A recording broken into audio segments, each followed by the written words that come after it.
Hi everyone, I am Karan and welcome to Karan's Gyan. I would start with a one liner heading that says trouble brewing for banks, and this is followed by a question mark. So, this is a question to you, all my viewers. Is there trouble brewing for banks? Are banks expecting trouble in the near future? And if they're expecting trouble, to what intensity is that trouble? Don't worry, I would explain everything in this video. This trouble can be estimated by understanding RBI's financial reports. RBI did a it published a financial report lately. It said financial stability of institutions in India, basically financial institutions, and it did a stress test. I would explain what a stress test is, but let us understand the news first. So it says RBI stress test confirms an ugly pandemic hit on the bank. So RBI did something called stress test, and that stress test has confirmed. I would highlight this word confirmed an ugly pandemic hit on the banks. We'll discuss this news in general, and then you would have a good understanding about what this news article is all about. Before delving into this, I would explain the basic jargons first. What do I mean by stress test? RBI has done a stress test. What is a stress test? So, before explaining stress test in the terms of financial knowledge, I would give you a basic idea of what a stress test is. So generally people do stress test on infrastructure projects, like they'll do stress test on a bridge to see how much load the bridge can handle.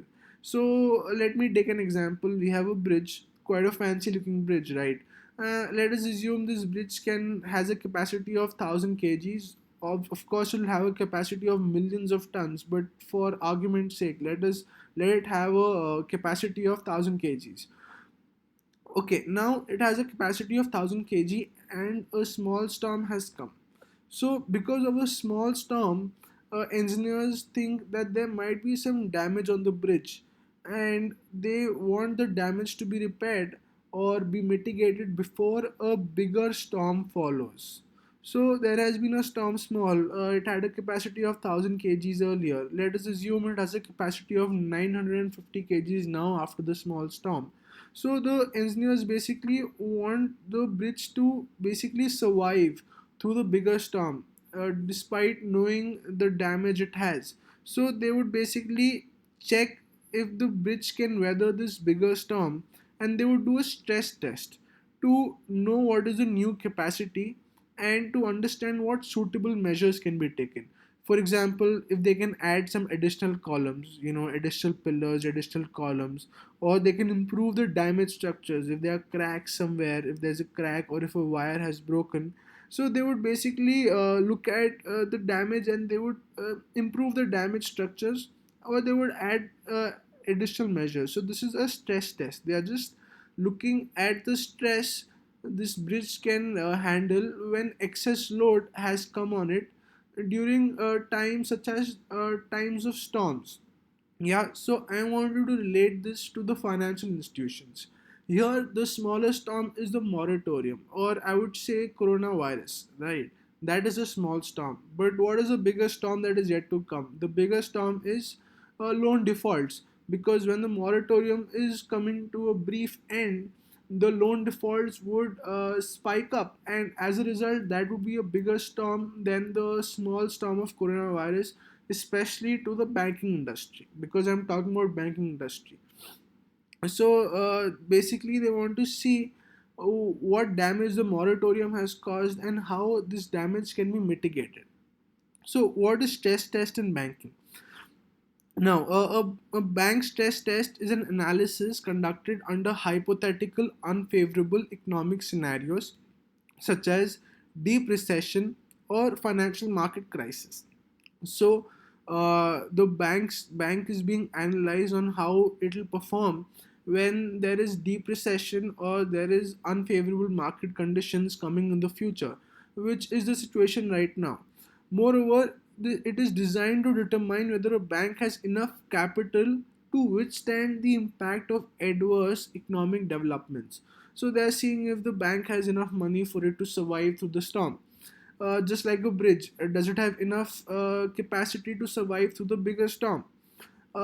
Bank stress was widely put in place after 2007 to 2009 global financial crisis. So you might have heard about Lehman Brothers crisis, where a lot of investment banks came under, and they either had to merge up or pick up huge amounts of money from the market for them to survive. So then they realized, well, if banks can fail so easily, and if banks failing, that can have an adverse impact in the overall market, maybe we need to keep a good check on the bank, because destroying a country's financial institution, destroying a country's bank, can basically be used as a weapon. If you cripple another country's financial ecosystem, basically that country is destroyed, right? So you need to keep a control on the banks, because banks are really important for a country. So this was put in place after the Lehman Brothers crisis, or the 2007 to 2009 global financial crisis. To determine a bank's financial health stress, uh, three areas are basically considered. They would look at the credit risk. So credit risk is basically, as you know, banks give out loans, right? So they would check out the credit risk. What is the likeliness of that loan to be repaid? So that is called credit risk. Market risk. What is market risk? Market risk is the investments made by the banks in the equity markets or the bond market. So that is the market. So what market risk it has, because even having a position in equity or bonds has a market risk. It is risk or liquidity risk. How likely are its assets to be sold off, and how likely are the assets to be given a fair market value in the marketplace. So that is liquidity risk. Obviously, as we know, banks that fail stress test look bad in the public. Even various prestigious institutions can stumble. For example, Deutsche Bank, for example, has failed many stress tests multiple times. So you must have heard about this German bank, Deutsche Bank, as I would pronounce, and it has failed a lot of stress tests, and of course, it has looked bad in the public. But it is not very surprising for a big bank to fail a stress test. Stress test is for extreme of conditions, and it basically reflects the quality of the bank. Now, how does RBI stress test work? So, the RBI releases financial stability report. There's this report, you can check it out in RBI website. It goes as financial stability report. It came out a few days ago, and in that report, it basically had carried out a stress test, and this report gives a good idea about the financial system. All right. According to the structure of the test, RBI considers four possible scenarios of bad microeconomic indicators. For example, it'll check if baseline, if there's a baseline requirement, it'll check for medium stress. If there is, medium storm, it'll check for severe stress. If the conditions are really poor, and it'll check for very severe stress. For example, I would give you an example of this bridge itself. It would look at a storm that is quite usual to this city. For example, this bridge is somewhere in Europe. So they would look at the frequent storms they get every year. So that would be the baseline. At least the bridge should survive that storm. Then they would look at the medium stress. They would look at some storms that are kind of unusual to that place, some heavy storms that come out once in 5 years. So they would see if the bridge can survive that storm. Then they look at a severe stress, where they would see a storm that is very unlikely, that comes once in 10 years, for example, and they would see if that bridge can withstand that storm that comes once in 10 years. And then they would look at the scenario of a very severe stress, where they would take a highly unlikely event in which you get a very, very, very strong storm that has come once in a century or once in 100 years. And they would see if that bridge can survive or weather through that storm.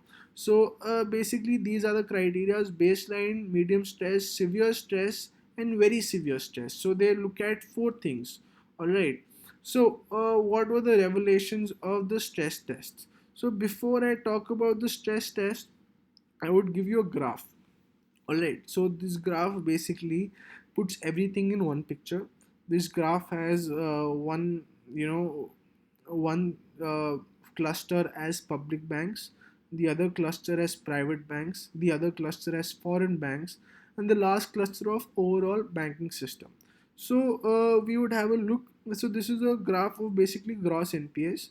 What are the actual NPAs, baseline situation, medium stress situation, severe stress situation, and very severe stress situation. So it'll give an idea of how the gross NPAs would shoot up, and this is the report by RBI. So these numbers are not made up. You can check these numbers in the RBI Financial Stability Report. So let us look at the numbers. So we look at the numbers. The numbers is, yeah, so as of now, public banks have about 11.3% gross NPA. So if baseline scenario works out, public banks would have 15.2% gross NPAs. And if a very severe stress scenario works out, public banks gross NPAs can go up to 16.3%.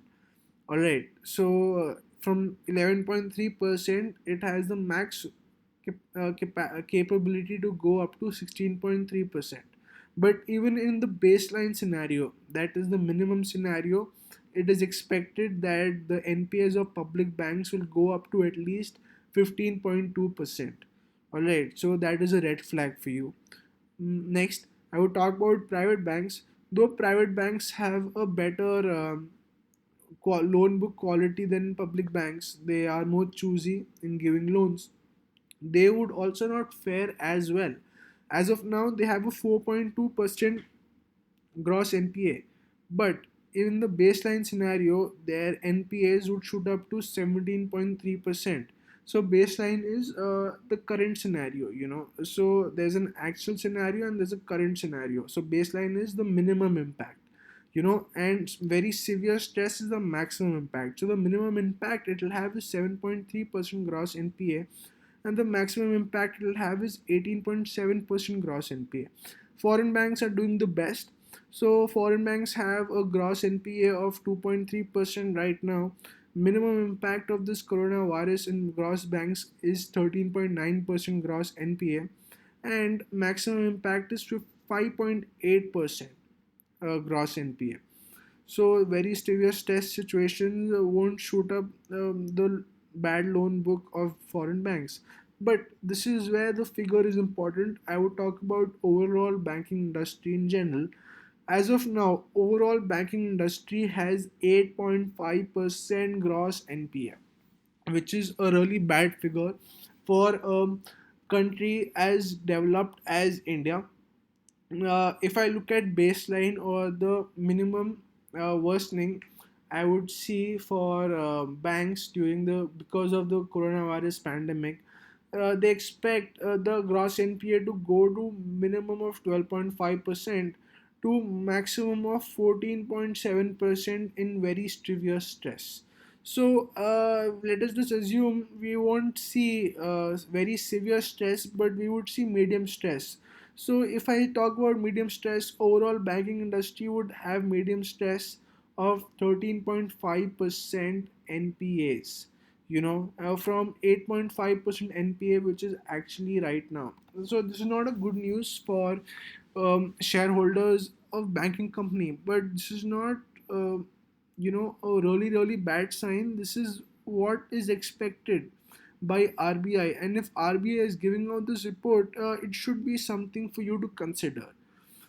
Now, a stress test, like I said, is was conducted by RBI, and it suggests that the COVID-19 crisis could push India's bad loans to the highest of 22 years. You know, their bad loans would be highest in the past 22 years, and very severe stress case scenario, the overall banking sector's NPAs could rise as much as 14.7%, as I showed you 14.7% here.